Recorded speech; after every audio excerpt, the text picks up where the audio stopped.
Hello and welcome to Group Chat. I am Justin Verrier, and joining me, Rob Mahoney, Big Waz. Gentlemen, the Oklahoma City Thunder are your 2024-2025 NBA champions. Can you believe it? Are you going to buy commemorative gear, I guess is the question, Rob. I think I can believe it without buying the gear. But you know what? I do believe now in 2025, something I wasn't fully expecting to say. Defense wins championships. Yet again, we're back. Oh, he's right. Waz, how you feeling? They won the battle of the plains ultimately. I mean, I think OKC deserves all the credit in the world for how they acquitted themselves this postseason. Like, these guys met every single challenge, all of the hard stuff that we talk about, being down in a series, winning big games on the road, you know, just being tested in clutch moments of said big games. Like, they've come through with a myriad of players, right? Like, obviously there's Shai, who's their MVP, but Chet's had moments, J-Dub had moments, Caruso had moments, Lou Dort had, like, the collective will of this team to get them through this postseason run. I'm just super impressed, particularly because these guys are so young. Yeah. And none of them have really accomplished much in the NBA in terms of postseason success. So they just deserve a lot of credit, man, for putting this playoff run together and meeting every single challenge. It's a really cool run for a really cool Thunder team. Like 68 wins, a dominant defense, a 7-gamer against the best player in the world, a statement against Ant and the Wolves. I don't know why I thought you was talking about Haliburton just now. Like, wait, well, what? also a cool run in his own right, and Pacers, Yes. and we'll get to them, the ups and downs of that. But a gut check win for the Thunder in a Game 7 in the finals, that's a hell of a thing under any circumstances at all. And I think for them to have the whole body of work that they have, like, it is pretty unimpeachable what they've been able to put together. Yeah, I think we were expecting this one to be ugly because, as we talked about on our last podcast, Game 7s of the NBA Finals tend to be in the mud. I think so. That was always going to happen to a certain extent, but the Thunder are digging games out of the mud practically this entire postseason. So it's not surprising, that this game was a little dicier at times that you'd expect, considering what happened to Haliburton. We're going to talk about him and his tragic injury, quite frankly, historic injury, which is tough to watch. But like, the Thunder, they made it hard on the Thunder, but the Thunder yet again somehow found a way to just do a little bit enough in order to win this one.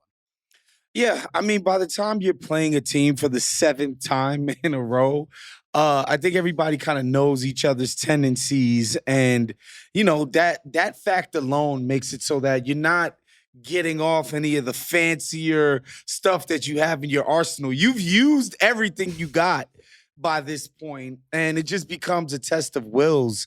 And I thought the way that Indy came out, man, they were ready for this Game 7. Look,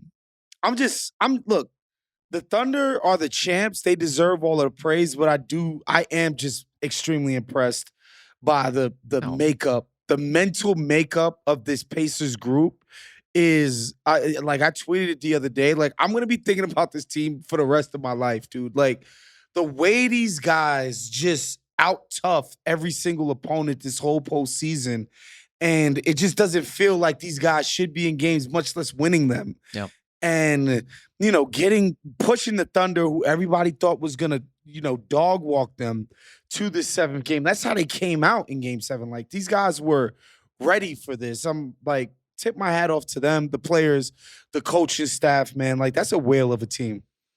I don't know how you couldn't admire this group and everything that you just laid out was, and the way that, like, even in this game, they just refused to die. They came up like about a quarter short just because they didn't have the scoring. They didn't have the manpower. They just ran out of time. They ran out of time. They did run out of time. Like, it felt like a real thing as they were throwing out combinations of players who have barely played together all season because of Haliburton's absence from the lineup. The fact that they went into the second half with a lead, a remarkable achievement under the circumstances. Truly off an Andrew Nembhard now like trademarked step back from the left wing as like just become one of his shots. And there's so many guys on this team for whom like we have our Aaron Nesmith moments and our Andrew Nembhard moments and our Miles Turner moments and certainly our Pascal Siakam and TJ McConnell. Like every Pacer has acclimated themselves so wonderfully over the course of this run. Like you do have to tip your hat and salute and give those guys every benefit of the doubt and every bit of grace for the way that they've played throughout this whole run, but especially here in the most difficult circumstances in Game 7. This episode is brought to you by State Farm. On the basketball court, the best players know when to pass. And off the court, you still need teammates who are there when it counts. That's where State Farm comes in. With agents and online tools to help you find the coverage you need, you can focus on what really matters, whether that's hitting game winners or just getting through the day. State Farm, with the assist. Coverage options are selected by the customer. Availability and eligibility vary by state.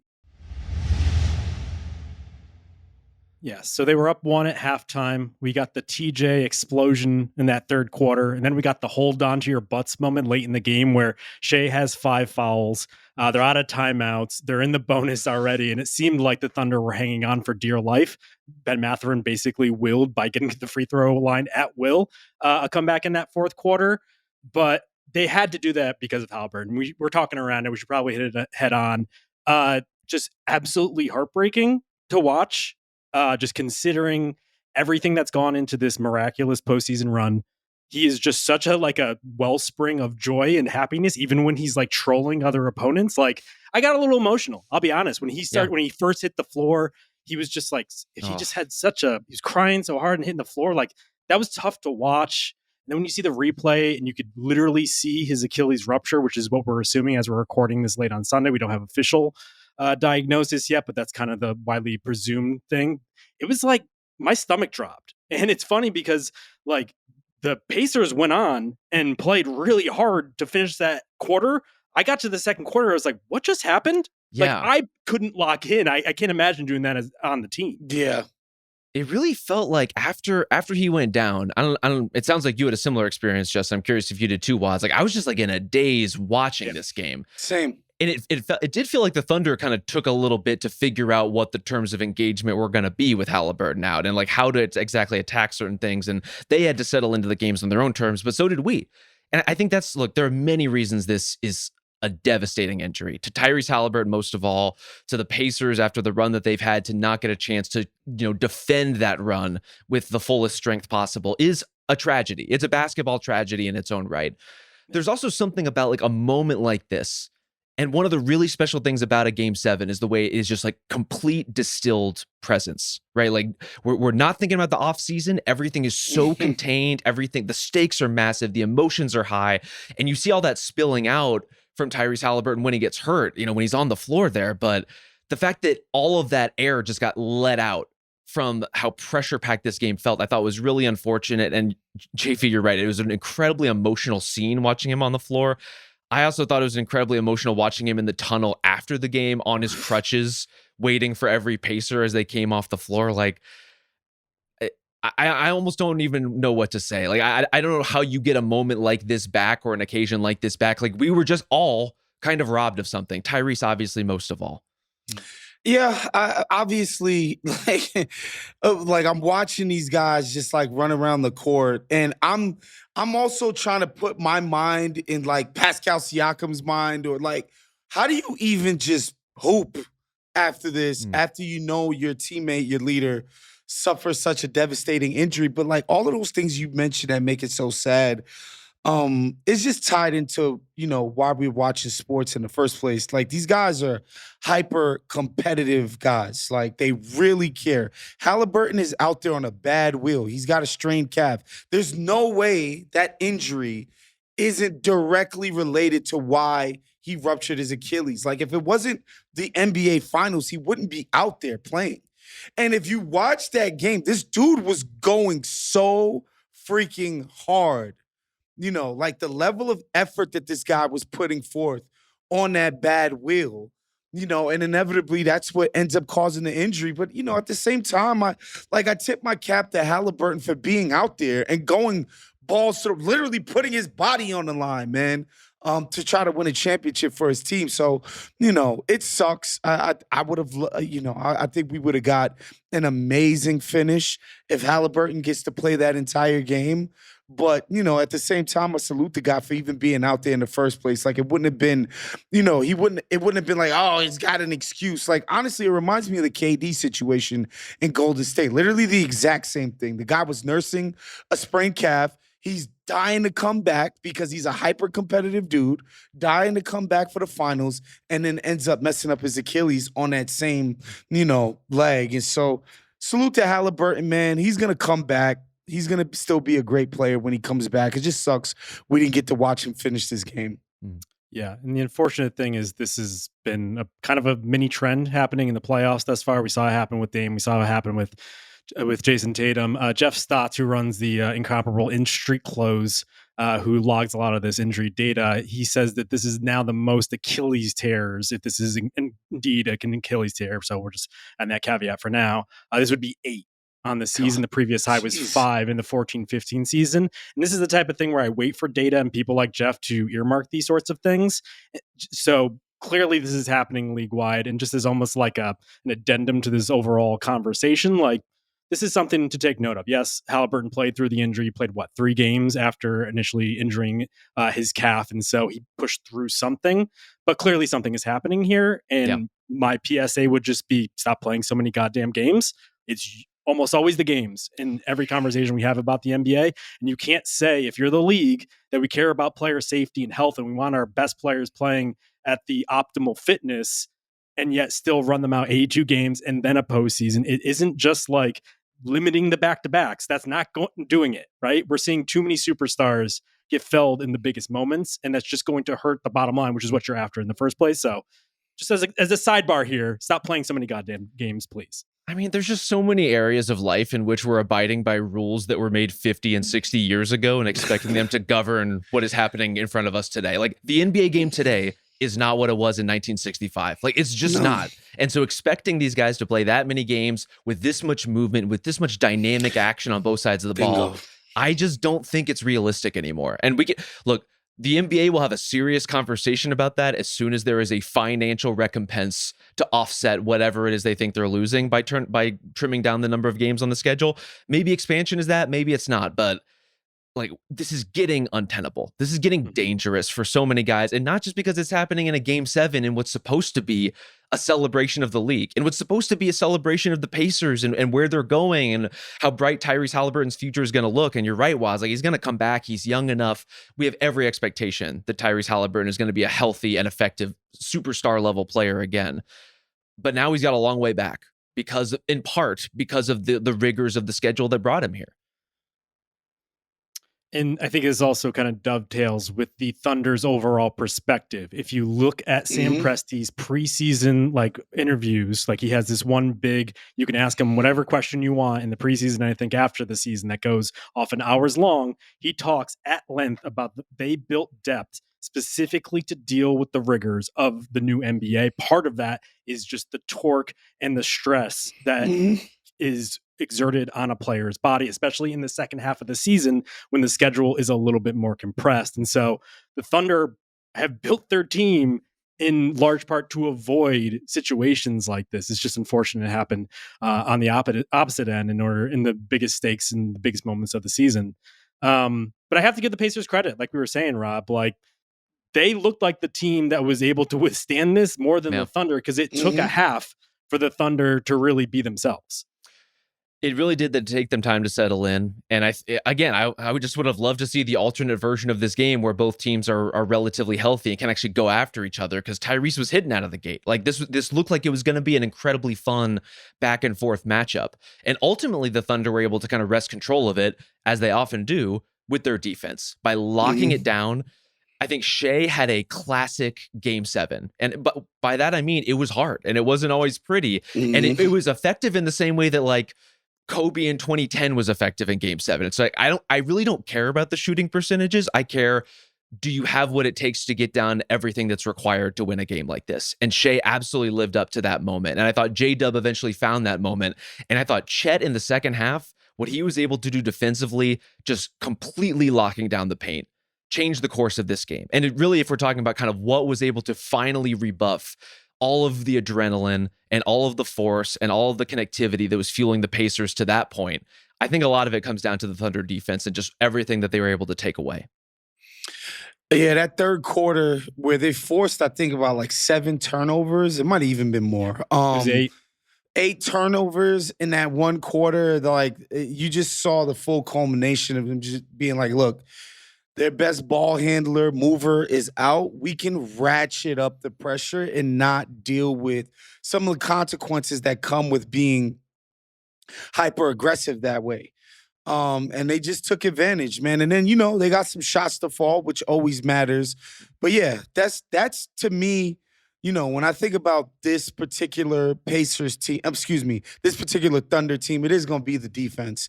It is going to be, a group of guys deciding that they're all going to give a shit about doing stuff that doesn't get you cool points, doesn't make Sports Center highlights. Like, they're not going to show they're not going to make a mixtape for you on YouTube or Twitter video where you're making perfect rotations. You know what I mean? Like, that's not how that goes. But a group of young guys establishing themselves in this league and collectively deciding that, we're going to make our name, we're going to make our bones on the defensive side of the ball. Hat tip to the coach, hat tip to the players, Sam Presti, for identifying the kind of guys who will come in and give ultimate buy-in to that structure of, team building and being like, this is what we hang our hat on. Like, I got a lot of respect for these guys, and especially because, again, I think it's a little bit easier when you're like, a sort of 7 seconds or less Suns type of team. Yeah, we fly up and down. It's easy to talk people into that. Everybody gets to shoot. Everybody gets to look cool. But everybody being, dug in, sacrificing themselves on defense so that you can have just a lockdown unit. Big shout outs to them. That's, to me, aside from Shai being Shai, and I thought, he was excellent today. Some of the shots didn't fall, but he just controlled this game so beautifully. 12 assists, 1 turnover. He was just excellent on that end. But I am going to think about just a group of young guys, specifically young guys, to just come in and be like, our identity is going to be defense. I admire that. Yeah. Some of those Lou Dort moonball threes got a little dicey at times, especially when they were quick compounded trigger with some of the is just, step backs. He made that one from damn near half court, though. I know, but then there was the other 7 or so that didn't look as good. So in total, Indy turned it over 23 times, and the Thunder scored 32 points off of that. They ultimately ended up with 14 steals. And I think the key stat in this game, Rob, Dort, Caruso, Wallace, your 3 stealsmen, all had 3 apiece. Like, that is what you want. Maybe the offense comes and goes with those guys, but like, that is the heart of this team, because as we've seen time and time again, the defense leads the offense. Totally. And you could see, as we're alluding to, kind of the Thunder playing Thunder basketball as it has traveled all season, as they certainly have at home all season, and as has mostly held up in these playoffs. I think there were also the sort of trickle-down effects of TJ McConnell playing more minutes, Andrew Nembhard having the ball more, a bunch of bigs catching the ball in positions that they don't normally do. And then you see all the turnovers as sort of result from all of those things. And all of that stuff cascading is just way too much to give the Thunder. Like, it's just way too much momentum. It's way too much offense. Like, they're able to take every one of those turnovers and make absolute hay of it. And I thought Cason Wallace is another guy who is kind of, to be honest, struggled to find his place in this series. But you take Haliburton out of it, and the way that changes the actions that the Pacers can run. Now, all of a sudden, you're just asking Cason Wallace, hound TJ McConnell full court. And right. now he's trapping, he's poking the ball loose. You can see him becoming more and more effective as the Pacers sort of change shape. And so, of course, any team that loses Tyrese Haliburton is going to be worse for it. But in particular, trying to solve this defense without your best playmaker is just kind of a fool's errand on a certain level. Yeah, it's one thing to be like, Cason Wallace, create offense off of a roll. It's another thing to be like, we just got to steal, run a 40-yard dash, and take an outlet pass from Isaiah Hartenstein, who was, by the way, pretty awesome in his game in his own right. But we should talk about Shai, because it did feel like he took off in that third quarter as well. And part of it, maybe, Rob, was just seeing some light. Finally, he was the distribution was awesome. We should mention the 12 assists was a career playoff high. I think his career high overall is 14. And so he was getting it done. He has no space in this game whatsoever. We've talked at length about how Nembhard is basically just living inside of his body at this point, like a parasite. But I thought he was particularly crafty working in tight spaces, especially hitting his big men off a roll, Hartenstein and Chet, almost with 3 guys within a hair of him. Just felt like he was hitting the pocket passes. He was just making the most of the few opportunities that Indy was given. I mean, he just showed why he has become one of the singular players in the league, like a one-of-one creator that is unlike anybody else out there because he can make the most of those like very slim spatial opportunities. And I think, you're right that the third quarter is where things kind of picked up for the Thunder collectively as an offense because of Shai's playmaking. But he was also kind of the only thing holding it together in the first half when J-Dub, if we're being totally honest, was kind of invisible, at least on that end of the floor. It's 7 assists just in the first half alone. Yeah, like all of that was kind of coming together in a way that was based off of the very simple and very direct, but also kind of unstoppable premise of put the ball in Shai's hands and good things tend to happen. Like if that is where you can operate on offense and everything else is where you can operate on defense, you can live and die and come and go with the rest of the variables on the floor. The 3-point shooting, some of J-Dub's more explosive games versus some of his more muted games, some of Chet's more dominant games versus some of his kind of more pedestrian games. But they got enough of those things swinging in their favor in such huge ways and such huge moments that they were just able to seize control, especially in that third quarter. I just love how deliberate he was. Like, yeah, he got up like 28 shots or whatever it was, but I think that's what it takes to get the Pacers defense to be like, look, like we rather other people shoot the ball than Shai Gilgeous-Alexander. And, he's just putting the defense in compromising spots. Nembhard guards this guy as well as anybody we've seen in the NBA, but he still found ways to create opportunities for himself and his teammates. And yeah, man, like this is what you're supposed to do when you're the superstar, when you're the MVP. It's like put the ball in his hands and make him make it happen. It wasn't going to be these other guys making it happen in Game 7. That just wasn't going to That just was never going to be the case. And so I'm proud of him. I'm happy for him that he came out and showed who he was, man. Like this guy he's one of our best players. He's still a young guy. He's going to do a lot more in the league. And this is just a dope coming out for him. Does it put too fine a point on it to suggest that the third quarter, the Thunder finally adapted to not having Haliburton out there? Because you wonder if the turnovers were a product of being a little bit looser with the ball. Obviously, the Thunder ratcheted up a bit, but it almost felt like in the first half, also the Thunder's game plan offensively might have been to attack Haliburton a little bit more like explicitly than they had in previous games. And I almost wonder if a young team, all of a sudden, like you have to change things on the fly. It took like a full halftime in order to adjust. I think that was definitely an element. I mean, again, the pace of the game and the rhythm of the game are so different. And some of that starts with what Oklahoma City is doing defensively. Some of it, as you're alluding to, Justin, is like, who are you attacking? What are the actions you had kind of like written on the back of the card and you were ready to go to at every opportunity, out of every timeout?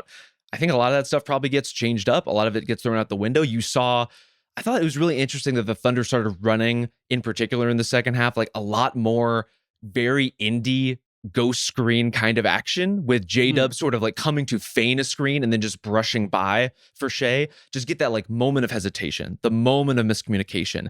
And then someone like SGA is just going to eat every time you give him that sort of opportunity. Yeah, I love Mathurin as a ball handler sometimes.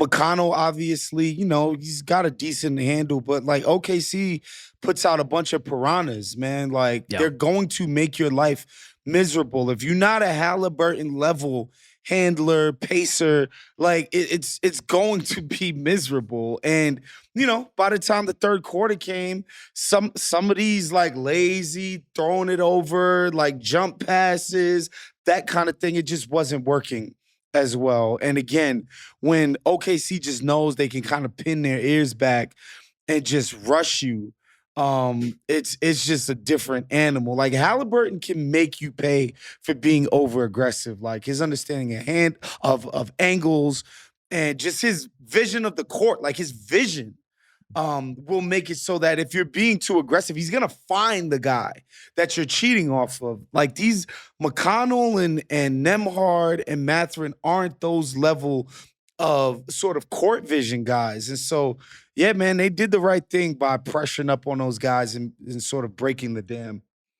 Yeah, it really was Mathurin having his moment in the fourth, TJ having his moment in the third. But other than that, I can't really remember, like outside of a rare, like one play of some of these other guys, including the Thundertaker, who we thought Pascal Siakam was going to pop in this game. At least I thought he was. I wonder, Rob, if just like having a little bit more attention on him and knowing that he would have to be the guy to probably power them through this was just a little bit enough, especially when the Thunder were ratcheting up the pressure, as we mentioned.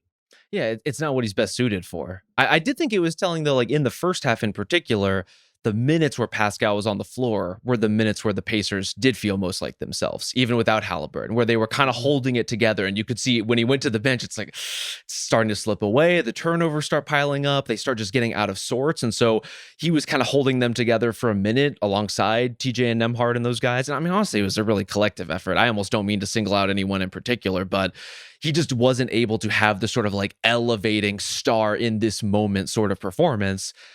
But that's not Pascal Siakam. Like he is the Swiss Army knife. He is someone who's going to give you a little bit of everything, but he's not going to give you 27 shots like Shai will. Like that's not his game. It's not how he wants to play. Honestly, even if he had, I don't think it would have been particularly beneficial to the Pacers. Like he's better suited playing this style. They just didn't have the overwhelming offensive element that they normally do, which is Haliburton's playmaking feeding all of these other weapons on the floor, Pascal included.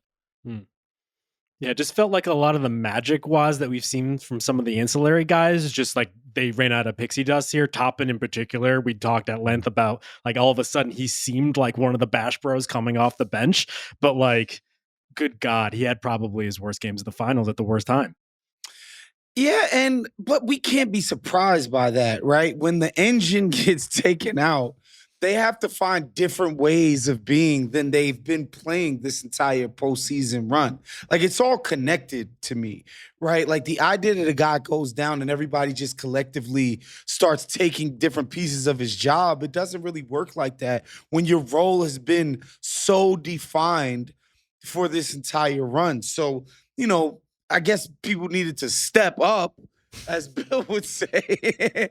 But like I can't begrudge Obi Toppin for not coming out and having his best game. Like, it's game 7. The Thunder defense is so insanely locked in, and your best setup guy, your best pace guy is not out there. And Toppin, in the best of days, is not some initiator creator. He's finishing plays off. Right. Mm-hmm. And so, him not being able to rise to the level, I don't begrudge him that.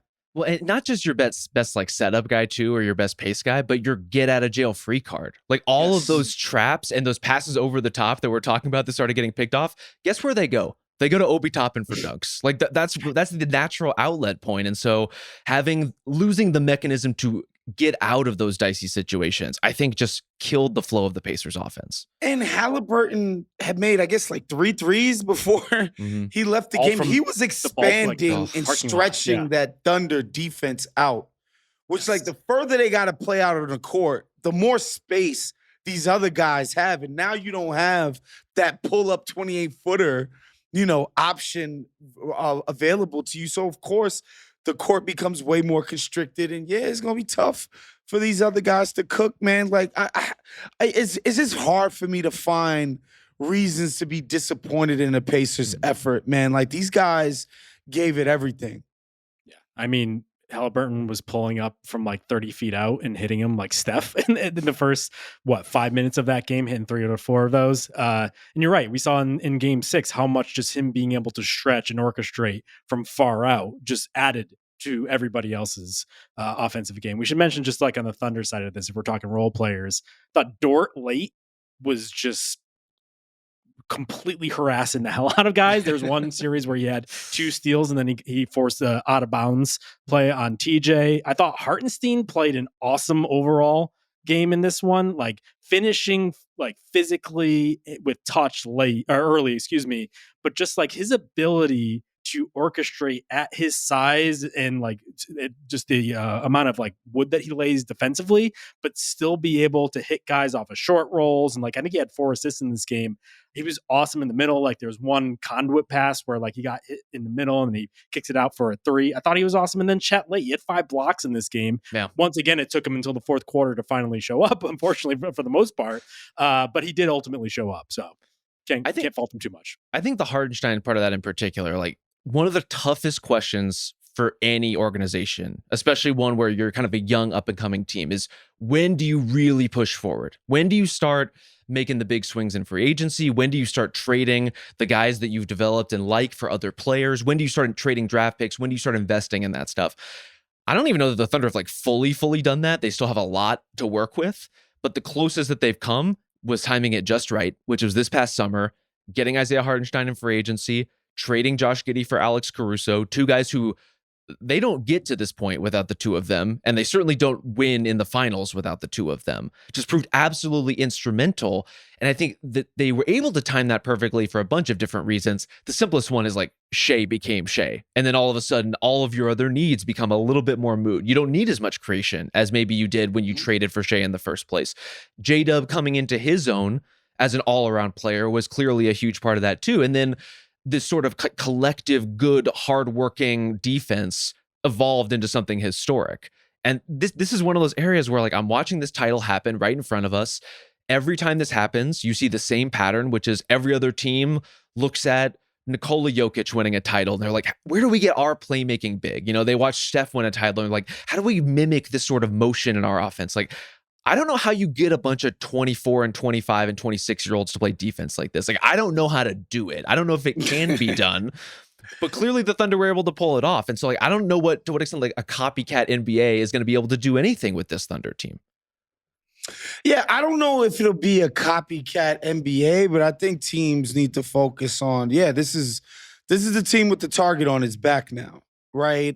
Maybe they don't try to emulate the style of team that the Thunder are, but they're like, all right, this is how we should try to maybe go about beating these guys, and getting, and gearing basically their player acquisition program around, all right, does this make us better suited to beating the Thunder? Mm-hmm. And I think that's another thing that's cool about the Thunder winning this championship is that they're going to have to defend it next year as the undisputed big dog in the league. Everybody, they gonna get all the newspaper clippings and magazine write-ups and Sports Center features, and they're gonna get all of that all summer. The rest of the NBA is gonna have to watch them get all of this praise. And, people are now gonna be like, all right, these are the guys we gotta take down now. And it's gonna be cool to see them respond to that new role of being the basically the hunted for the first time for this group. Yeah, we've talked at length about the depth of these two teams and the importance of depth pretty much from the start of this season. It was like earmarked that like this might be a thing, and it ended up two of the deepest teams in the league ended up getting to the finals together. They both arrived at it in different ways. The Pacers made a very considered and quick decision to just build guys around Tyrese Haliburton, which is why they have so much flow and more ball handling. And at times we wondered where that would come from with the Thunder. The Thunder definitely built around Shai, but I think you would argue that a lot of their role players also fit an archetype of what every team in the league is looking for. Yeah. Those wing defender size type players who have a little bit more to them that they could build over time.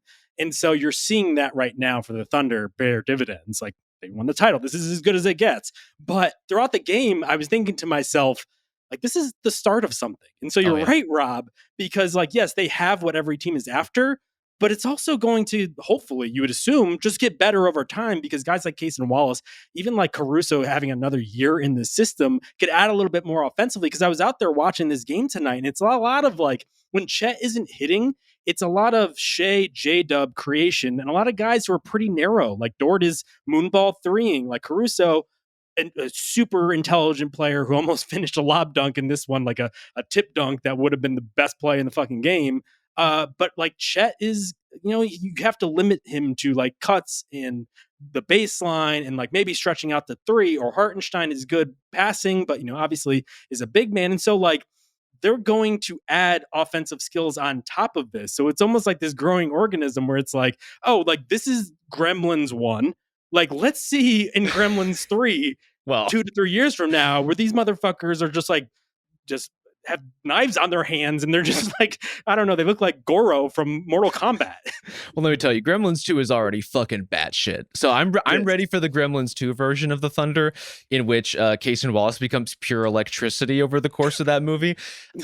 I totally hear you. Like, Case and Wallace is a natural evolution point in terms of right now a very confined role player who over time will probably handle the ball a little bit more. Will probably start to push a little bit more. I fully expect that from Chet too. I think right now, as you're alluding to, Justin, like it's more cuts, it's more spot up. You're not asking him to create a lot.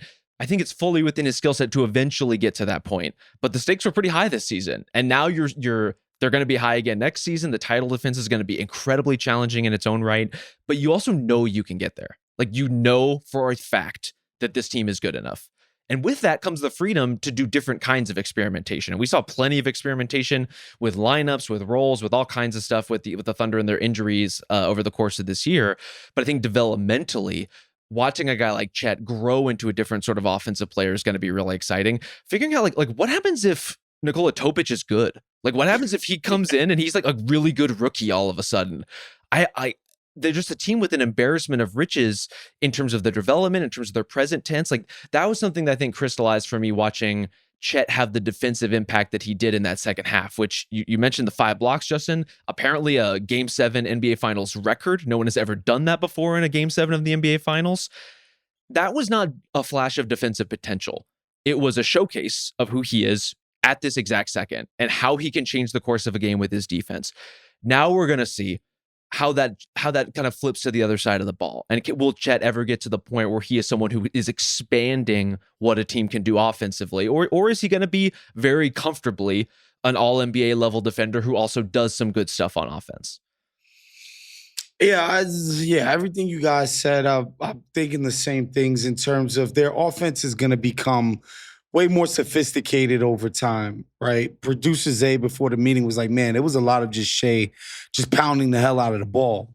And to be honest, that was their best option for who this group is right now. But they have so much foundationally to build on top of in terms of Chet, Shai, and J-Dub figuring out how to better play off of one another and leverage each other's strengths to make their collective job, their individual jobs easier. I think the only thing, not to pour cold water or anything like that, but like, you know, it's like cool being Case and Wallace for the first championship. But then people start getting in your ear like, yo, you know, if you was on another team, you have a bigger role, right? Disease of Moore. Yes. You know you could be getting like this, right? You know, like the pecking order, like they limiting you, right? Like, you know, like, and I'm not saying Case and Wallace individual. I'm just saying, like, the kumbaya stuff generally doesn't always last forever. Again, these guys are hyper competitive people. You know, like they want to challenge themselves. They want to see themselves as like upping their stature and status within the game, within the culture. And so that's the only thing. Look, it's early. It's one championship. We're not talking about the damn OKC before. You're right. Yeah. Listen, you know what I mean? And so that's the only thing about like, oh, they got all this depth. Like, yeah, that's a lot of guys to keep happy. Yep. You know, especially after you get the championship. Like, I'm already a champion. I could take this championship DNA somewhere else and be the man. And, you know, like that stuff becomes very challenging to deal with.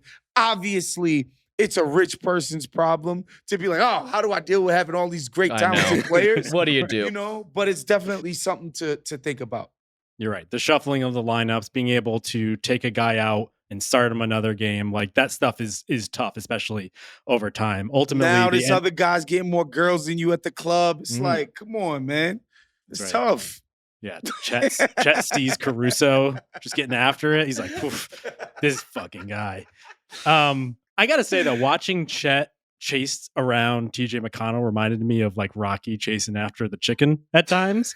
And like there were times where TJ got him, but I have to give Chet credit, man. Just watching him, just his mobility and athleticism, just track him down and just still be able to stand tall and get some of those blocks. Like we keep saying it, even though that Chet hasn't really had a good finals, like he hit like 5 shots probably in total over the past couple of games, but like there's something there, man. So much there. There's so much there. And the proportions there, as you're mentioning, Justin, are so unique. Like a guy who's that lanky can switch like that. Like in the post game, when he was being interviewed by Lisa Salters and literally had to like crouch to have a conversation with her, just kind of like really laid bare the dimensions that we're talking about with this human being. Like you see him next to other centers, you see him next to other NBA players, and it's like, yeah, that's a long athletic player.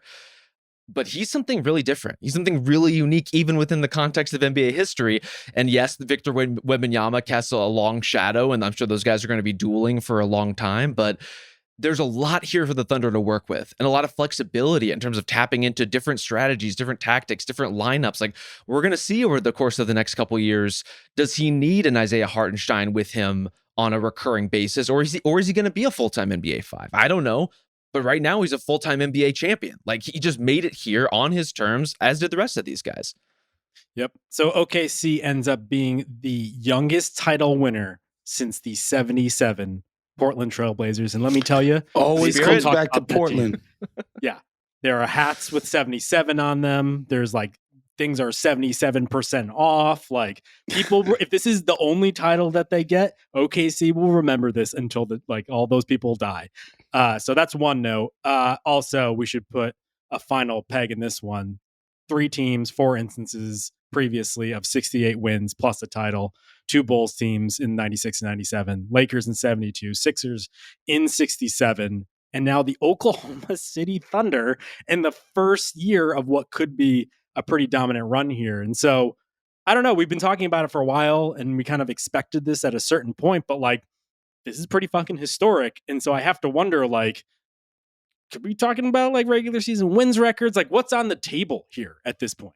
I think everything's on the table. Like, this could be this, as we've alluded to, the start of something really special and historic and lasting. This feels like, the Warriors in 2015. I'm not saying they're going to have exactly that sort of dynastic run. And one thing we need to contextualize here is it's just really fucking hard to repeat now with the way that the NBA is set up, and you're seeing this parity for a reason. And we've seen just how quickly things can change with one calf strain and one Achilles injury that results. But they have all of that set up for them. They have a financial outlook that is as accommodating as one could possibly be in today's NBA. And they have a superstar who is doing more earlier than basically anyone in his class, certainly, and more than in many players in NBA history. Like, since the merger, guys who have won the title and the MVP before they turn 27. Very, very small list. LeBron didn't do it. Michael Jordan didn't do it. If you'll allow me one more Blazer comparison, Justin, here's the list. Bill Walton, number 1 with a bullet on that list. Tim Duncan, Steph, Giannis, and now Shai. Like, quite a launch pad for whatever it is that he is going to become and whatever it is that the Thunder are going to become. Yeah, it's all on the table. Definitely. I mean, again, this is already a high effort group. Maybe they spend their summer in freaking Turks and Caicos and Mallorca and get fat. I just have a hard time believing that happens. I see them coming out and wanting to kill people again next year and having an absolutely amazing regular season and just be ready to take on all challenges. That's the fun thing about sports, right? Like, that was, as much as I hated the Patriots and, didn't really care for the Duncan Spurs and some of the other dynasties that we've had. Like, that's half the fun, is like seeing if anybody could challenge these guys and actually beat them. And so the Thunder trying to make themselves into that type of team that the rest of the sport measures themselves against, that's going to be really exciting to watch as well. So on that note, we should talk about the guy who built this team, Sam Presti, finally gets his 1 ring. Did this make you want to run out and buy some like just clear framed glasses and just make that your new look?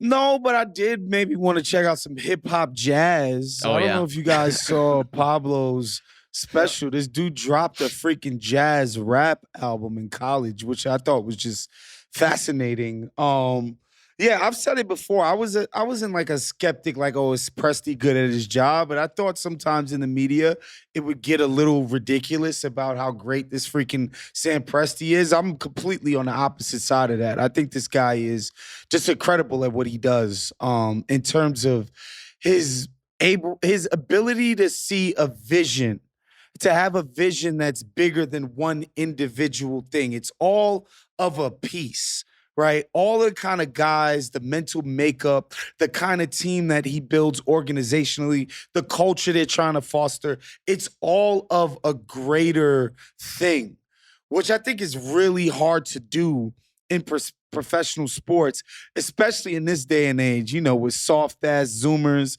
and, all of the guff they get on social media. And like, bruh, it is tough to achieve this. And the way he's gone about building this team, he deserves our ultimate respect and praise for it. Like, he's legitimately an incredible executive, man. There are a ton of people in the NBA who can tell you that guy's going to be good. That guy's not going to be good. That guy is an actual good shooter. That guy's not an actual good shooter. This guy can guard. That guy can't guard. Scouting is obviously more art than science, but there are a lot of people who are very good at it. The list of people who actually truly see and understand the connectivity of things in the way you're talking about, Woz, is not a very long list. And it's a reason why you'll see some executives, a very, very small group of executives, be very successful over and over and over through adaptive philosophy. It's not just we play this one way, or I only scout this or recruit this one kind of player, or I only get these certain kinds of guys. Yeah, like lots of general managers have a type. That does happen sometimes. But the reason why Sam Presti is successful is not so different from the reason Rick Carlisle is successful. Like immaculately prepared people who understand how to move and adjust and bob and weave with whatever is in front of them opportunity-wise, right? Like this is where we are in the draft. Here are the range of players available. Not just like who is going to be good, not just best talent, not just best player, but like what is the talent that makes a cogent kind of sense for Thunder basketball? What is the kind of person who is going to defend the way that we uniquely ask people to defend when they are 22 and 23 years old? That's like a bigger picture mindset that I think the Thunder have fucking nailed. Not just this year, not just last year, but for years and years and years now. It is a comprehensive, cohesive thing there. It's a reason, Woz, why like I do drink the Sam Presti Kool-Aid a little bit. Like if you're gonna believe in somebody, believe in somebody who has a vision for something. And I think Sam Presti has always had a vision for what he wants the Thunder to be, and it's proven out time and again to be a quite successful vision. I think a lot of people in our business see themselves in Chris Paul because they are type A, and the way that he is able to manipulate things, but often like hold it too tightly, I think speaks to a lot of people that we know. It speaks to me first and foremost. But also there are a lot of people, I think, like me, who appreciate the almost logistics porn that happens with the Thunder, the way that things interconnect, the basketball side with the interpersonal stuff, with like the cap management stuff. It all kind of like comes together, and Presti, I think, is the shining example of like building that out and also kind of instituting it across the organization. So there really is top down, just like a clear vision, everyone on the same page. That like me as someone who is like constantly tracking the trends and how all of these things overlap and come to a head in order to build a championship winning team. It's just so hard to do so many of these separate things, to do all of them and get them to coalesce is like, it's kind of a miracle that it happens every year. Yeah. And so Presti deserves all the respect in the world. He's clearly the best in the business at that. And I mean, this is why they're on the precipice here, right? It's because of Presti. I mean, those miracles are made because players like Shai, like not randomly, they become the MVP through hard work, through talent, through like a natural and singular focus, like become that sort of player. Those miracles are also made because you signed Aaron Wiggins to a below market contract at a time where everyone should have been looking at Aaron Wiggins and being like, I would love to have that guy. It's locking up Lou Dort into a long-term deal when no one believed in his shot, except the Thunder, apparently. And they believed that if they stuck with it and Lou stuck with it, that he over time would net out as a good shooter. And moonballs be damned, he has. Like percentage-wise, he has become that sort of shooter and has always been that kind of defender. And so it really is the sort of like, top-down approach in which you're getting all of the big picture things right, but you are getting those logistical details. You are nailing down not just like, let's grade this transaction, but how do all these transactions fit together on a sheet in a way that makes actual lasting financial sense? Having said that, though, there's also something to be said about a team that fucking takes the table, flips it over, and just gives everyone the bird. And that's basically what the Pacers did. Straight up. I have to give them a salute because this postseason has been absolutely magical. Watching every single round them subvert expectations. Basically throughout the finals, I feel like every 2 games, we were shocked by the fact that they were still having this in them. This is one for the ages. The fact that like my head is spinning trying to grasp where we ended up with this team. And so I just have to give one last big old salute to this team because we spent an entire season trying to convince ourselves that we know what will happen, right? The NBA, more than most leagues, kind of mets out as the regular season predicts. But the fact that the Pacers completely blew that up is exactly why you watch sports. right? Like we watch all those games for something thrilling, unpredictable happening. And the Pacers did that unlike anything I think I've ever seen covering basketball in almost 2 decades. It's just a real shame you weren't listening to podcaster Rob Mahoney on a podcast in like January. You know, like you could have been ahead of this stuff, but I don't know what The to tell you. championship pie. The worst thing is We cheated them out of their waved pie. you away, if anything. Yeah, It's right. true. We cheated them out of their championship Didn't pie believe you. for that episode. But yeah, and you know, Halliburton's not gonna play next year. But like from what I've seen this postseason, man, if any team could weather that storm and still put out a more than respectable basketball product, I think it's the Pacers. I think they could still be a good team next year. I don't think they'll make another finals run without Haliburton. He's their best player. However, like I think they could be just fine in the regular season. They've got a distinct style of play. They could try to replicate some of it. They're not going to duplicate what Haliburton brings. But yeah, this run, the moments they delivered from round 1, 2, 3, and in the finals, like I'm talking about some of the most improbable, crazy, just absolutely fun NBA playoff moments of my life in one freaking solitary postseason, dude. Like, you know, the craziness with the Knicks. Game 1 of this finals, delivering a freaking buzzer beater, like against Giannis. Like, it was just crazy, man. And yeah, just gained a shit ton of respect. Like, you know, I thought, like, we all knew OKC was really talented. Everybody thought they had a decent enough chance to win a championship, you know, favored in the West, blah, blah, blah, blah, blah. Like, they kind of fulfilled their promise that everybody expected of them. You can't say that about the Pacers. Like, nobody saw this coming. Like a straight up finals run, Incredible. Game 7 against a 68-win team. And even then, it's like your best player has to go down for you to get like actually beat. You know, like, bruh, hat tip to this crew. I thought it was, you know, obviously anytime there's a huge injury in the NBA, you'll see other players come out of the woodwork, you know, with shock, with condolences, with prayers up, all those things. I did think, you know, like maybe this is me seeing a signal in the noise a little bit, but like, I thought it was very telling that some of the first guys out were the Knicks. It was like Cat and Josh Hart and Jalen Brunson. It's like, I think there is an admiration for Tyrese Haliburton and certainly an admiration for this Pacers team. Like, how do you play against Aaron Nesmith and not be like, that guy fucking has got something, you know, like he's got a kind of juice that we want all professional athletes to have, not just NBA players, not just role players, anybody in any line of professional athleticism. Like you want that level of fight in them. That's who the Pacers are. It's who they've become. And this was a team that for years and years was not athletic, was more of a finesse outfit, did not have these kinds of dogs. And now they have found like a perfect meshing of all of those things, of skill, of motion, of fluidity, of all of that force, of all of that enthusiasm, of all of that buy-in. Like, you know, everything that we said about the Thunder defense and getting those guys to play that way, you're right, Woz, that like the 7 seconds or left Suns is a pretty easy sell. The Golden State Warriors kind of motion style offense is not necessarily an easy sell. No. And we've seen lots of players come to motion systems and they just like flunk out because they don't really know what it takes to do that. You cannot say that about any Indiana Pacer. Like those guys will cut and move with no intention of ever getting the ball because they see what their role in it is supposed to be. And we're going to see how that evolves without Tyrese Haliburton, probably for all of next season, if it does turn out to be the Achilles. And with that, it sucks. Like the Pacers are going to be on the board in a different kind of way than a reigning Eastern Conference champion would be. And we should talk about sort of the greater instability in the East, which is getting more and more rickety by the second, it seems. But there were also calls earlier in these playoffs for Andrew Nembhard. Like, how cool would it be if he was running an offense? Like, could he be a lead point guard? We're about to find out. And he's going to have the sort of developmental chances and opportunities that he would never have playing alongside Tyrese Haliburton full time. And so we're going to see Ben Mathurin.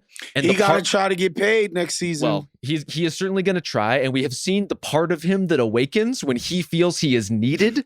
And clearly he's going to be needed a lot for the foreseeable future in terms of that scoring. And there's lots of guys with the Pacers who are in those circumstances. And I can't wait to see what they've got next season without Tyrese in the mix.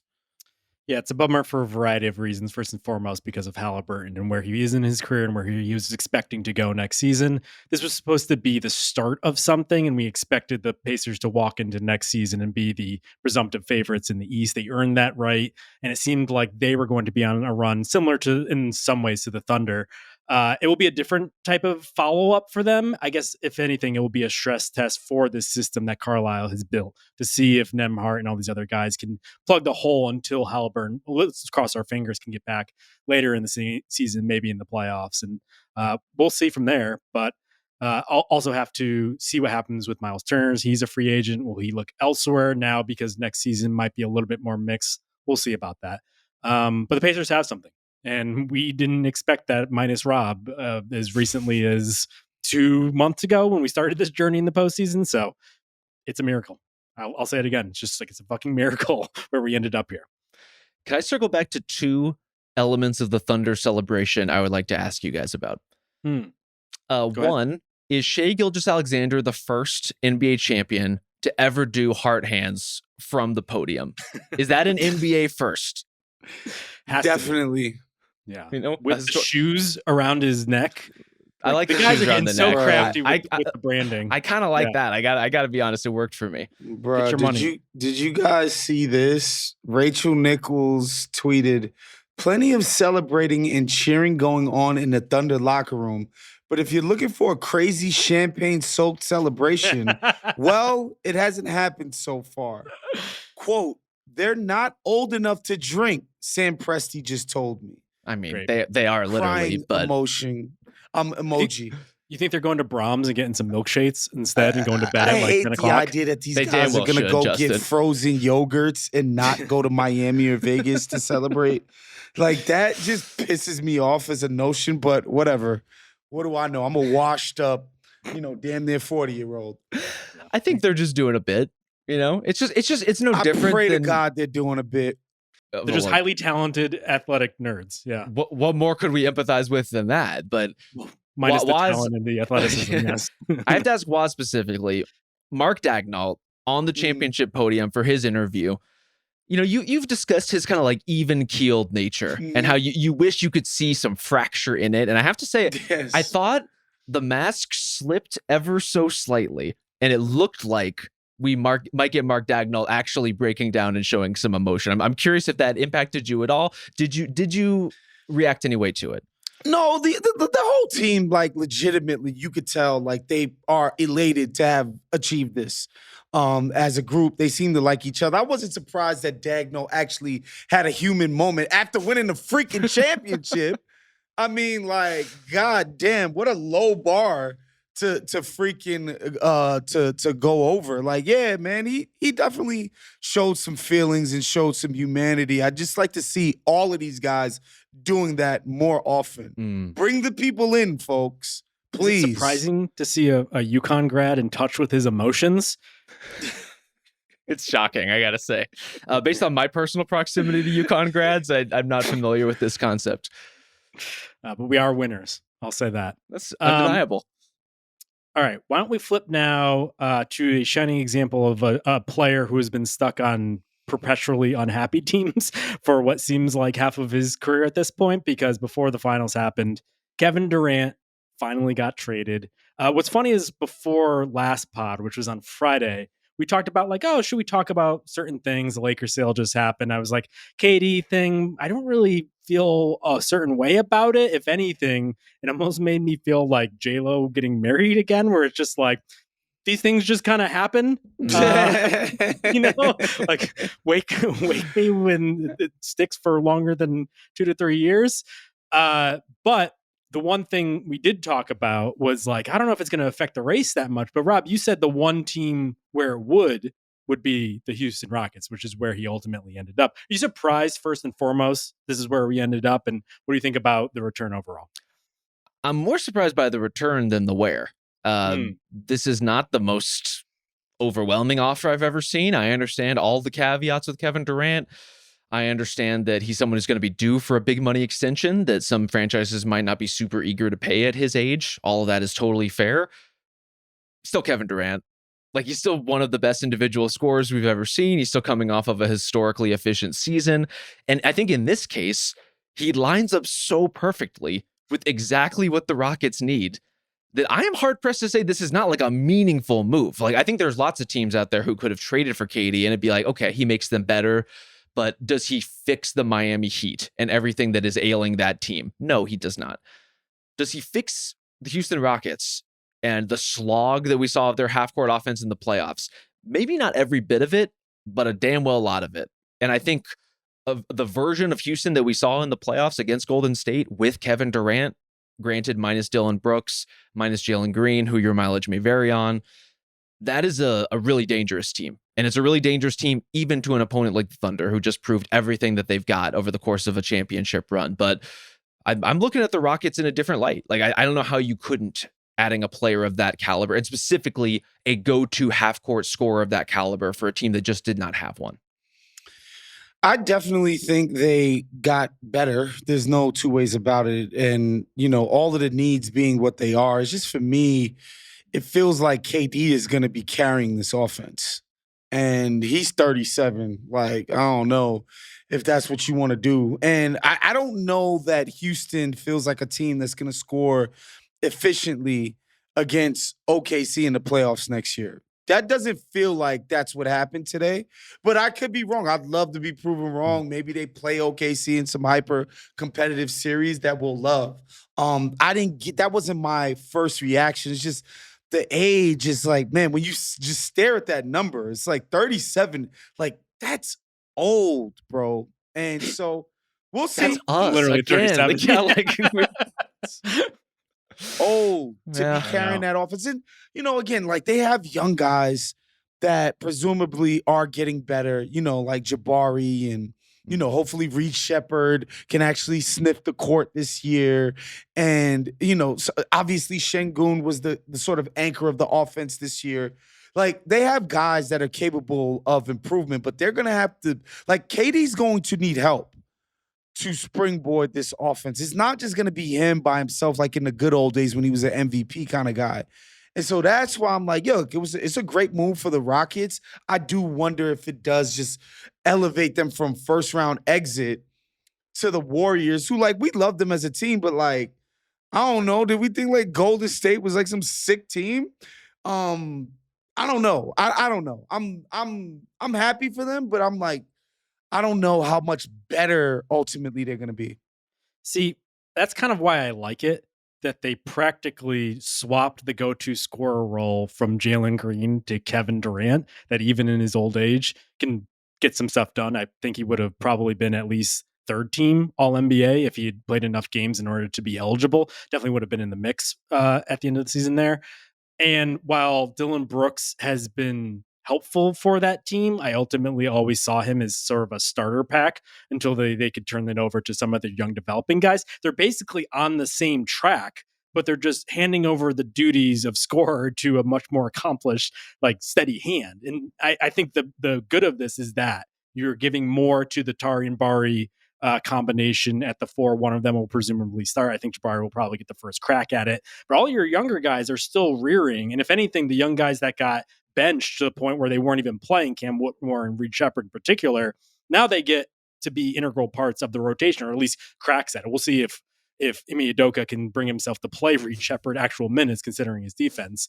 So I like it in that regard, that they're still on track. And then, like, the big, like, long-term thing is, like, what if they just saved all their powder for Giannis or anything else down the road, where they could easily flip any of their better young guys like Şengün or Jabari or Cam or Reed. Like, all those guys can be packaged together with the 90 million picks they have in their coffers for a Giannis. And so, like, I don't know. I like how much this just bolstered what they have as opposed to just completely rewrote the trajectory of the team.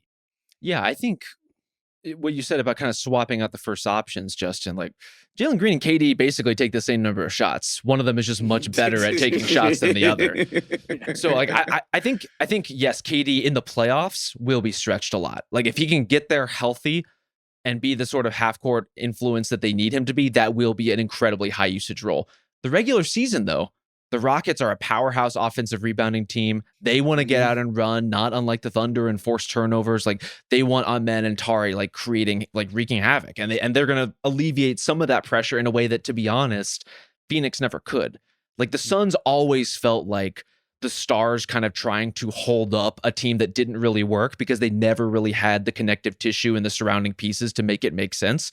Houston has all that stuff. Like I almost hope, Justin, that they don't make a Giannis type swing or kind of swing for another star in the near future. Like I want to see the development of this young group who has just been missing a Kevin Durant type to sort of complete the picture. Like I hope they get a couple of cracks at this to sort of figure it out and fine tune. And for someone like Amen Thompson, for example, to blossom into whatever the hell he's going to be, I honestly have no earthly idea, but I can't wait to find out.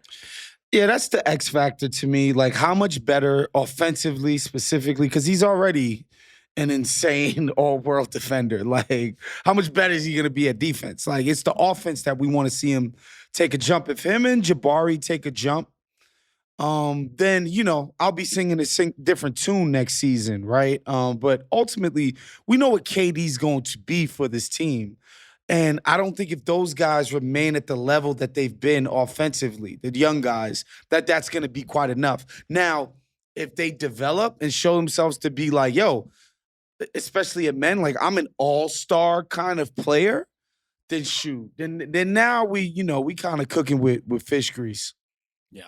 I think Şengün is going to be kind of in the spotlight here a little bit. You would hope after kind of a pretty disappointing finish to that first round series. He had like a moment or two, but ultimately just couldn't score at the level that they needed in order to get out of that first round series. They probably should have won that series against the Warriors considering Steph's injury.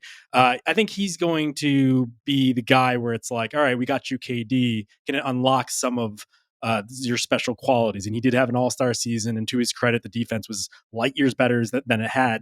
It's funny when you look at like him versus Jabari. Jabari is often talked about as like the young guy. We'll see what's happening, but they're literally the exact same age from the same draft. And so, but ultimately, can the wing defenders do enough in order to not expose him as a rim protector, because it's not going to be his forte? We'll see about that. And so, like, I think that is a big question for them, but you're right. Like, they still have options. It is going, but they're like almost using this as another Petri dish season, just with Kevin Durant kind of waiting the wings. One thing I will say is, in addition to that, I like the Spurs as an option specifically for the same reasons I like the Rockets, where it's like KD is glomming on to an established team with an identity that is going to be able to take more off of his plate. And at this stage of his career, he should be in the, not necessarily Chris Paul at the Spurs, but Chris Paul with the Suns era of his life cycle, where he's like just feeding the rest of these teams, and he's showing up when you need him to, not every goddamn night like he had to be on both ends with the Suns. Yeah. I mean, the bad news with either of those options, and especially with the way things turned out with Houston, is you're still in the Western Conference. You still got to deal with the Oklahoma City Thunder. You still got to deal with the 10 teams who were ahead of the Suns in the standings last season, or I guess now the 9 because you joined the Houston Rockets. So a lot of that group is going to expect to come back better. And there are some question marks there, like what does Denver do with their offseason? There's a lot to sort out. You know, like ultimately, what state will some of these teams be in with their injuries? Will the Lakers be able to add meaningful improvements to their roster? Who knows? But I think a lot of those teams have reason to believe that they will be better. And so the Rockets coming back and winning around 50 games again is probably not going to be enough to be the second seed. Like you're going to have to actually take a big step forward. And this is one way you do it, is you get a big boy superstar who has done all of this stuff before. And I think also meaningfully can guide some of these younger players on defense. And can, like, Kevin Durant is an incredibly versatile, incredibly accomplished player who has had success in all kinds of systems.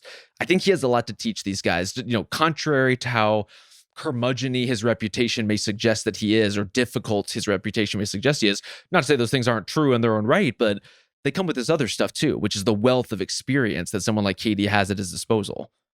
Just because he's curmudgeon-y doesn't mean he doesn't love them, you know? It means that he's just being hard on them because he sees more in them that they don't see in themselves. I love you too. Well, as if we're looking at the West, though, just quickly, if we're saying the Thunder maybe on a tier on themselves, like where do the Rockets stack up against, say, the Lakers, the Nugs, the Clips, the Wolves, the Warriors? Like, are they in that second tier? Are they in the third tier behind some of those teams? I mean, if everything breaks right, then they're right there with Denver as the teams that can give OKC problems, right? I don't see the Lakers as being in that. Maybe they'll have some incredible offseason. My man Rob Pelinka just got re-upped. So, he's such a good executive. He might just have just a great offseason. But yeah, man, the West is so muddled, and I think matchup specific as well. I think Golden State's going to be really good next year, health permitting. But talent on paper, outside of OKC, they can say they're as talented as any team in the entire Western Conference. And that's just an amazing position to be in, to be honest. Yeah. Rob, do you feel any sort of way about the West? A lot to see now. We have a whole offseason to go through, but as it stands? I think the Rockets feel like a second-tier team to me. A lot of these teams are going to be in a similar place, and this is an offseason. We're going to get into it, the full kind of look ahead at free agency and coming out of the draft and all those things. But a lot of these teams are one or two role players away. Maybe they have their core, but they need, the lob threat big. They need the wing who can play playoff minutes. They need the real backup point guard because their starter is getting a little older. Those are what a lot of the needs look like. Obviously there are the teams out there too who would love to get another star, but I think a lot of these things can sort of be accomplished with the limited market that's out there, which is not the most loaded free agent class we've ever seen, but has a lot of good workaday NBA players who I think could make sense for some of these groups. Well, the Suns are one of the teams that I think has a lot to figure out this offseason, especially after this trade. I'll give them this.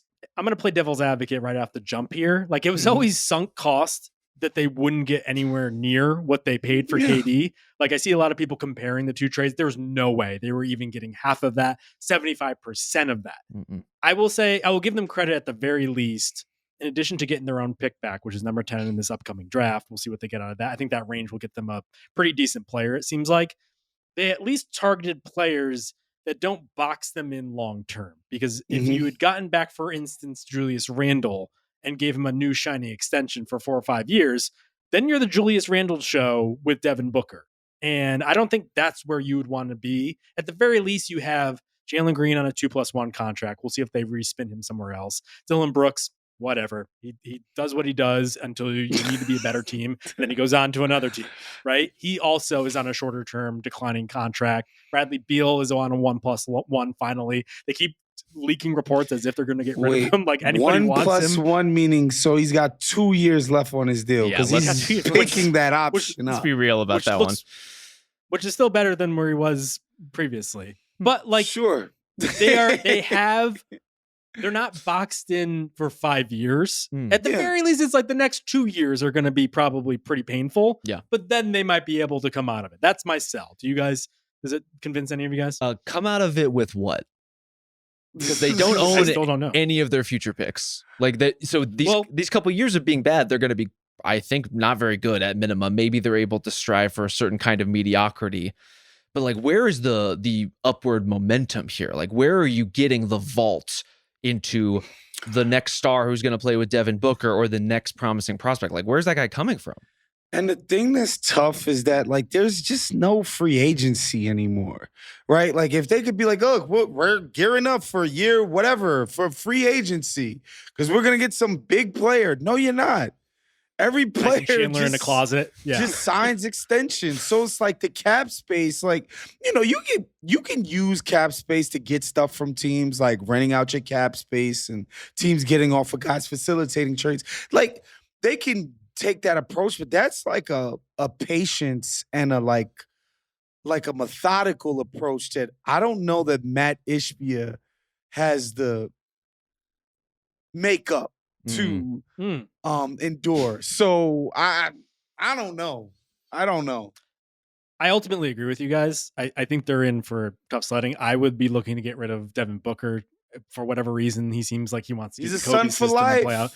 Yeah, exactly. And so I think it's incumbent on them to at least try it. But at the very least, this gives them more wiggle room than instantly importing a guy who's going to be saddling him for the next couple of years. Maybe you swing Green into a first and you get a first back that way. Maybe you swing Brooks if he plays well enough to a contender that just needs a 3-and-D wing at the trade deadline. I don't know. I'm trying to put a brave face on this, but that's where we're at with the Suns. You're just reaching because they most likely are going to be one of the 5 to 7 worst teams in the NBA next year. I just like this new rosy Justin Verrier. Just looking for I'm the always sunny rosy. side. I'm always trying to look at the angles, Glass man. half full, huh? It's That's true. right.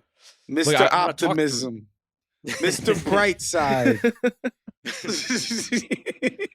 Have you know, I actually take the more optimistic side of thing, if only to play devil's advocate more than you guys realize. I think you were anchored in your beliefs, unlike me, who's looking to explore new ideas. Mr. Flexibility. Okay. I love it. Like Stephen Hawking out here, you know? Throwing on the board. Love it. Under an And apple tree. also, like, all these people saying, oh, the haul was terrible. KD's 37. Yeah. He's got 1 year left on his deal. It's There's true. no leverage. They have no leverage. And everybody knows that there's no fixing it. They can't credibly say, oh, no, we're going to be completely fine with KD coming back next year. No. Like, this was the best they could do. And I thought it was, like, pretty decent, man. Like, it was fine. This is where like I fully acknowledge that they don't have the leverage, but also I just don't like any of the stuff that they got really. As like, you don't like the number 10 pick? it's fine. You're not a picks head? Not that kind of pick. We're about 5 seconds. That's Jay Crowder money right there. That's like what you gave up to swap Chris Paul for Brad Beal in addition to 4 first-round pick swaps or whatever. Like, I support them replenishing some of the picks that they've sent out in all of these other transactions, but here's what it comes down to. Like, if you're going to trade Kevin Durant, I want one thing that I feel really good about. It doesn't have to be a great all-around package. It doesn't have to hit all the boxes that you want for trading a superstar, because yes, he is the age that he is, and yes, he's on the contract that he's on, and yes, he has all the Kevin Durant-shaped problems that we know and love. I just want one thing. And that one thing could have been Reed Shepherd, if you're a believer in Reed Shepherd. That one thing could have been Cam Whitmore, if you're a believer in Cam Whitmore. I'm just saying, like, Jalen Green, a player that I don't like very much and that has proven out to have not much of a trade market. And maybe that will change. Maybe they're going to flip Jalen Green into something magnificent in a month. I will believe it when I see it. I just wish they would have gotten back one thing that feels like, okay, here's the tent pole of this transaction that I can feel confident about. The tent pole is the 10th pick, Rob. That's what they're going to tell their franchise. They're going to be like, did you just watch the NBA Finals? J-Dub was the 12th pick or 14th pick or whatever the hell he was. Shai was a late, lottery pick. We're about to get our Shai or J-Dub this summer, Rob. That's Carter Bryant, Arizona's own. That's right. J-Dub and Shai are going to carry water for mid-first round picks for a long time. That's what we do. Do you know who that number 10 pick belonged to originally, by the way? Well, it's not the Suns' own pick, isn't it? It's the Suns' own pick. Oh, yeah, of course. Yeah. This has gone all the way around and back. So it is a real cruel last dagger twist to be like, oh yeah, you could have your own pick back. Mm-hmm. That's what you get for all that hassle over Kevin Durant for 2 years. The KD thing, that was never gonna work. Also, the fact that they ended up getting another shooting guard is fucking hilarious. You were already overloaded at one position, and you traded Kevin Durant for another guy at that exact position. Because Jalen Green or Bradley Beal are wholly capable of playing the one. Everybody knows this. This is true. I want to speak something into existence right now. If Jalen Green, Bradley Beal, and Devin Booker are all on the roster and healthy for the first day of the regular season, the Phoenix Suns regular season, we as group chat need to go and cover it in person. Like that, I need to see it. I need to see it. I need to experience it. The amount of eye rolls every time a guy just jacks up or pull up three. You're not going to detect that over the broadcast. Yeah, can we get a booth in the stands like they do for the finals? We'll be live on the scene. Jalen Green just took his 13th three from about half court. He's 1 for 13 on the game. Have the Suns hired a coach yet? They have, yes, Jordan Ott. Yep. Oh, yeah. Okay. Late of the Cleveland Cavaliers. Mm-hmm. So they're leaning younger. I don't have much hope in Good the future luck. or the president of the We're Phoenix gonna find Suns, out. But I guess you have options. So there's something. Okay. All right, let's wrap it there. That's it for the season, brothers. Crazy. We're on to the off season, including Rob's on Thursday. favorite time of year, y'all. That's right. The I had to tell Rob, off-season you have to wait to rumors talk and about speculation, baby. Here's the thing. We're doing that in the second half of this pod. We have to talk about the title game first. Yes. You have to wait. I appreciate you telling me to hold my horses. For the record, I don't mind the actual offseason. I just don't want to talk about the offseason in January. That's what I don't want personally. So now that we're here, guess what? We're here together. And I have to say, it's been a fucking treat, you guys. This has been such a fun season. I'm so glad we get to do this. I'm so thankful for Isaiah Blakely and Ben Cruz, who have been rocking these late nights with us all throughout the playoffs. And honestly, for the groupies out there too, you guys have been showing up in ways big and small all throughout this season. The inbox has been flooding. I appreciate it sometimes. Sometimes I don't. The messages really vary in there, but some of them are really great. Variables just based off of the emails. Oh, yes. I mean, honestly, here's the thing. Maybe should we outsource new variables music stings for next season? Is that a thing we should do? Do we have a music contingent? Like we got like artists in the listenership? Who do you think our listeners are, Woz? I don't know, like accountants and dentists. I like to think that someone out there is doing dental surgery with their earbuds in, and it's just us talking about the Cleveland Cavaliers. Let's talk to Daniel Ek. Let's get Shakira out here or something. Okay. Spotify cares. Prove it. All right. So we'll be back Thursday recapping some stuff that happens on night 1 of the NBA draft. Hopefully there will be a lot of trades because we don't know shit about the draft prospects, but we'll figure it out on the fly. We'll talk to you then. Thank you to Isaiah Blakely. Thank you to Ben Cruz. See you soon.